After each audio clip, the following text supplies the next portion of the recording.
Hey friends, and welcome to another episode of the Soul CEO podcast. This is episode 46, and we're continuing a series talking about micro-celebrity blunders, or in simpler terms, the mistakes you're making to build a brand online. My name is Rachel Picard, and I am your host. I'm the founder of Soul CEO, where we are passionate about helping network marketers and entrepreneurs build a profitable business without losing their family, their friends, or their soul. We believe that success is based on three pillars, that is skill set, mindset, and leadership. Specifically, if you are growing an organization, wanting to create influence, building teams, and making a greater impact. And all of this is woven, obviously, with the most cutting edge tactics and skills and social media trends and apps and systems that work, but also the spirituality and making sure that we are constantly aligned, the alignment with our assignment, as I say, and align with really God's greater purpose for us, and making sure that we're not losing sight of the end goal, the end game, and the bigger play of eternity. So if you're brand new to this podcast, make sure that you subscribe, tap that 5-star rating, and please leave a written review, because this podcast is free. And anytime that you interact in any way, even just sharing on social media or with your organization, it helps get this more exposure. And I really hope to, because we don't charge, I just want to make an impact in people's lives. Now, if you would love for me to train your organization via Zoom, if you can put 25 people onto a Zoom call, I'd be happy to oblige. All you have to do is email my team at asksoulceo@gmail.com. Information is in the show notes. Let's get into today's number 2 biggest blunder that I see y'all are making online. And it was really an issue that I had in different seasons of my business. The first blunder we talked about is the fact that you're consuming content, not creating it, or you're just passively consuming it. You're not intentionally growing from it, learning from it, and leveraging the most viral things to jump on the bandwagon in your particular niche. This leads into the second biggest mistake, which is not niching down. You might have heard, if you've ever wanted to learn any sort of earn money online, pick a niche and get rich, or pick a niche and get rich. I've heard my mentor, Rob Sperry, say the riches is in the niches, or the riches in the niches. And it's important that we do have to pick a niche. And I just want you guys to imagine this for just one moment. Like, imagine Times Square pre-COVID, busy as all get out, right? There's thousands of people, sometimes tens of thousands or millions of people like passing through there. Obviously, New Year's Eve is just nuts. But imagine you're going out there and you're a network marketer, and you're like, you have a megaphone and you're like, my name is Susie. And you're screaming to the crowd, I want to help people feel better, make money, and live the life of their dreams. It's like, you're talking to everybody, and therefore you're talking to no one. You're talking to no one. You've got to figure out, what is the niche? Really, who is it that you want to serve? I remember reading in a great book, best-selling book by Russell Brunson, who's the founder of ClickFunnels, one of my former mentors, or has been a mentor on and off in my life. And he wrote a book called Expert Secrets. And he says, find who it is that you want to serve, and where do you want to take those people?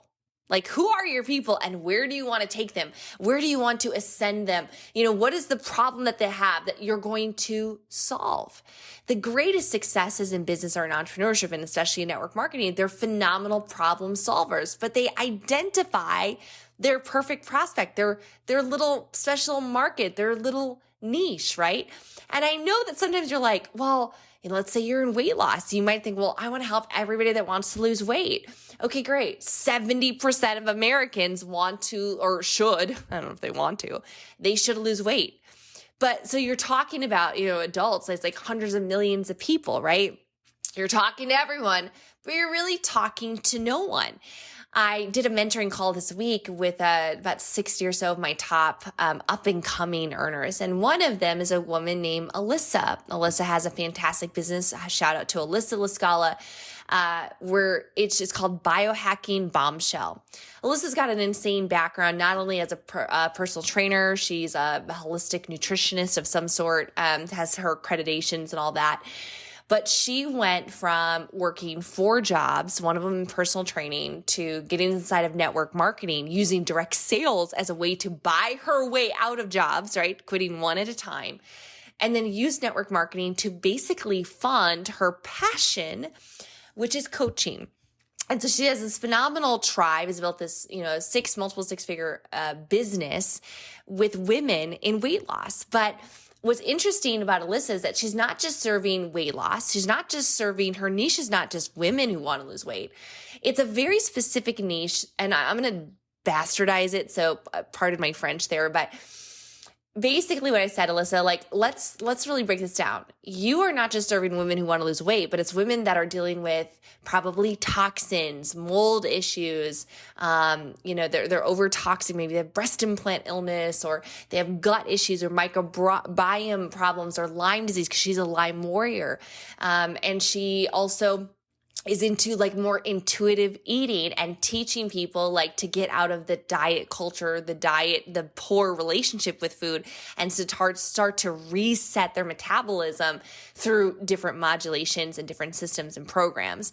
And so she is about biohacking the body for sure, like going to a cellular level, using nutrition, detoxifying, opening up drainage pathways. I mean, she's young, she's under the age of 30, but insanely knowledgeable.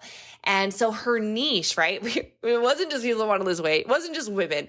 It's a very specific type of woman that's probably feeling extremely run down, that has this like bend or interest in like the science and the body and the anatomy and the trends and how we can use epigenetic formulas, nutrition or supplements, and then having a really healthy relationship with food.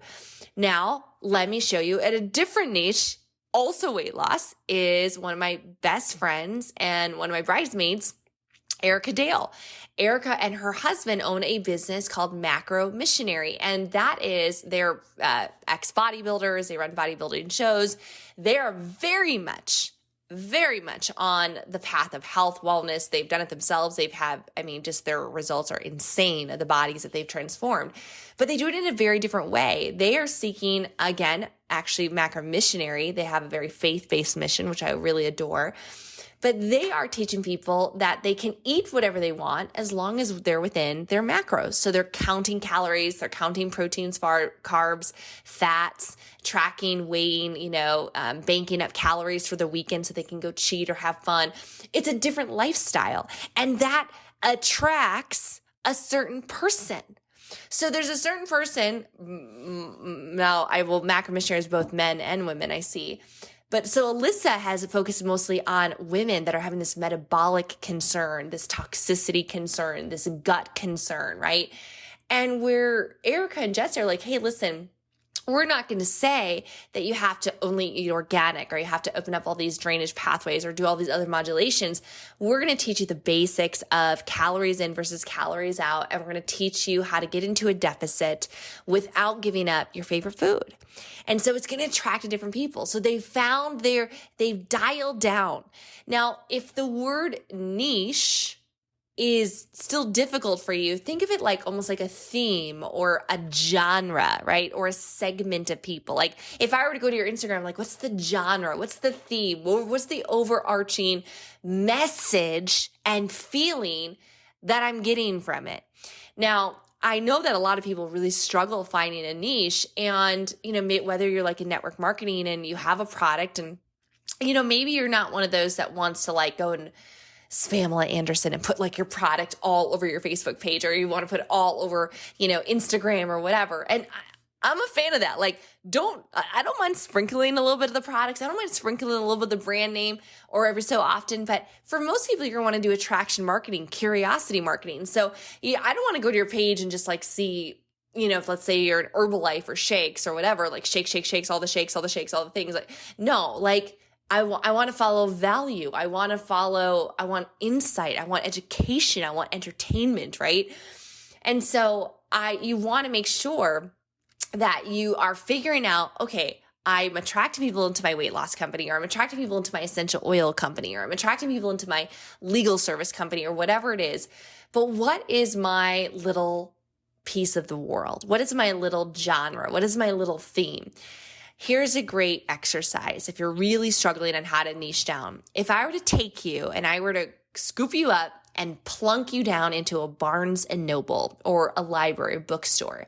And you know how the Barnes and Nobles are set up, right? They have like biographies, they have like health and nutrition, they have relationships, they have self-help, they have religion, they have sci-fi, they have culture, travel, food, culinary, like every possible niche, right, or genre of books is in, but they're all categorized, right?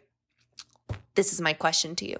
What aisle of the bookstore, Barnes & Noble, would you be most attracted to? If I said to you, hey, Tom, you have $500 and 1 hour to spend it here in Barnes & Noble, what would you go buy? What books would you go buy? What would you like? What would you go and just naturally be drawn to? Like what you're like, oh man, if I just had $500,000, $1,000 to go buy anything on this subject, I would just adore that. That might be, this may or may not help you, might be an exercise that could help you lend towards your natural inclination to a niche. So for instance, if you are super into like crunchy mom homeschooling stuff and you got like an essential oil business, it's like, well, maybe you'd go to like the family planning and health, raising kids like on healthy organic lifestyle or homesteading or survivalist stuff or whatever, right? And so you find this, you're like, okay, listen, maybe you are a mom, maybe you are into everything natural, you don't do like a lot of pharmaceuticals, and you happen to join this essential oil business because it's really, you're using these natural compounds for your kids' allergies or eczema or, your sinus issues, or just to kind of remove like the bad chemicals that are in our toothpaste or in our fragrances or in our, candles. I just bought an essential oil diffuser because I realized how toxic candles are. So you have like, okay, this is your life. And then you're like, hey, I'm really drawn to this. Well, if you're drawn to that segment of Barnes & Noble, chances are, number one, you're going to enjoy learning about that topic. And in order to be a great teacher, right, you always hear me say the best teachers are excellent students. You want to go consume that content. We talked about that in episode 45. What are we at? Episode 45, the first blunder of just consuming and not curating or not creating content. But you've got to consume in order to be an expert in your niche. You got to be educated. You need to have wisdom there, right? Experience there. And so if that was your niche, like this crunchy kind of homesteading, momming, whatever, and you go read a bunch of books, not only are you gaining up your own intelligence, right? Your, unique understanding and like filling your cup of all these tips and tricks and tactics of homesteading or homeschooling or crunchy mom life or whatever. But now you have value to give, right? You fill your cup and then you pour it over. So instead of being like, well, I just want to sell oils to everyone, it's like, no. Who do you want to sell oils to? Who's your ideal customer? Who's your perfect prospect? Your perfect prospect is somebody that probably has similar values to you, that has similar interests to you, and that probably has problems that you can solve, right? With all the information you just consumed from your $500 Barnes & Noble shopping spree, right? Getting all these books and learning and, digesting all that content and all that. The second aspect of it is like, not only is going to make you super intentional of learning, right? Like I'm going to become the expert of homeschooling moms that live a crunchy, non-toxic lifestyle and how they can use oils for that lifestyle, right? Okay, great. So you got that. But it really narrows down your following, which is a good thing. You would rather have 1,000 raving fans than 100,000 people or 1,000,000 people that care nothing about you, that you're irrelevant to. Trust me, even 100 raving fans that absolutely love, adore you, agree with 95% of what you say, just cannot wait for your next post, your next reel, your next podcast. Like you want that. I promise you do. Okay. And so what's great though is think about my niche. My niche is not just entrepreneurship. My niche is network marketers, but it's not just network marketers, but it's faith-based network marketers. So we're not just talking about business or entrepreneurship or network marketing, direct sales. We're talking about faith-based ones. And I would dare to say that a lot of my followers are probably female. I do have some men, but like, I think my branding speaks to females. I think my content absolutely speaks to females. I like working with men for sure, but there's just this natural comfort and gifting with working with women. And so my content, what's so great, guys, is when I am creating, and I'm sorry, my dog, if you can hear him in the background, I'm in my Airbnb. We're about to leave. Oakley, you're okay. Hi, buddy. Hi, bud.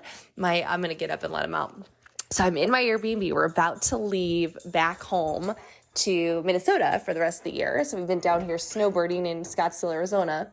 And we're getting ready, packing up. But my dog was in this room in my little office, secondary bedroom, while we're recording this podcast. So he's getting hot. He's like, get me out of here. I want to go by Dad. Bye, Okles. Anyways, when I'm creating this content that's specifically to faith-based network marketers that have a very similar value spectrum that I do, you can imagine the DMs. You can imagine the private messages. Like the conversations that I get in, because I've niched down so specifically, these are people that I'm very aligned with. So the rapport building, the connection, the ongoing conversation is never strained, right? It's not forced. And so every day, and when we think about network marketing, or we think about just networking in general, right? When we're building a business based on relationships, it all starts with conversations. And if you want to have more natural conversations, well, build a tribe through creating very niched content to that tribe, right? Build a tribe of people that you would want to have conversations with, that you could easily dialogue with, that you could connect with, that you could ask questions about, that would be encouraging for you. And also, it never burns me out. When you pick a niche that is something you're passionate about, I never get tired of it. I'm 15 years in this game, over 10 years online, and I've been very strong on my beliefs for over a decade online. I've never really wavered from them. They've matured and they've refined over time. But I never get tired about posting about Jesus. I never get tired about posting about network marketing. I never get tired about posting about business. I never get tired about posting about faith or world events or the things that are important to my community that are relevant, because it's my passion. It's what I read. It's the Barnes and Noble section that I run to, quote unquote, right? It's the audibles that I listen to. It's the podcasts that I binge. And so I've niched down. So I have this very specific network that follows me for the most part that are very aligned with my vision. And so I don't want you guys to go too broad. I also don't want you to pick a niche that only 5 people in the world are interested in. Like, you can go test the niche, right? You can do some search. You can look if is there well-known sites for your niche or your theme? Are there hashtags for the niche that you want to get in? And lastly, don't feel like you're married to it. Like, test it out for a little while. Date it for a little bit. I heard that from Chalene Johnson and Brock Johnson, and I really loved that. They said, just date it for a while. You're not putting a ring on it. There's no marriage certificate. Like, if you don't love the niche or love the theme, or it feels forced to you after 6 to maybe 6 months, then, you can move on, or your interests might change. And it's the same thing with aesthetics. I think people always want to wait for the perfect logo or colors or whatever. I'm telling you guys, if you're anything like me, in a year, you're going to want to change it anyways. You're just going to want to change it. You're going to want a new aesthetic. My girlfriend, Rachel Peterson, who's a social media expert, she's like, my annual, I want to change all of my aesthetics now, all my colors and all my fonts. And it's just an annual thing for her. And so ultimately, guys, go and think about what it is, who you want to serve, and where you want to take them. Then get ultra focused. If you want to become a micro-celebrity, go back to episode 45. Start building up and curating content for that niche. Talk to them 80% of the time. I think a lot of people I'll save that for another episode. I got another one, guys. It's a big blunder. Maybe that'll be the next 1 or 2 episodes. I'm going to bring that in, but it's a mistake. I see so much on content. Y'all are creating content that's boring and nobody cares about it. And no longer can you just share what you ate in a day on Instagram. Nobody cares. Now, if that's 1% of your content or 10% of your content, like just the living your life on your stories, that's fine. But if you really want to go viral this year, if you really want to build a niche and a really great micro celebrity following, oh my gosh, you got to get very, very specific. Okay. I hope this blesses you today. If it does, please share it with your team or your leaders and say, hey, I think we're making this blunder. You got to listen to this chick. I always am so encouraged by your guys' comments, and tag me on social media. Let me know, take a screenshot, share this to your stories. Let me know what your number one takeaway is. And if there's anything else I can do for you guys, just email me at asksoulceo@gmail.com. I'd be happy to support you in any way that I can. All right. God bless, guys. And we'll see you on the next episode.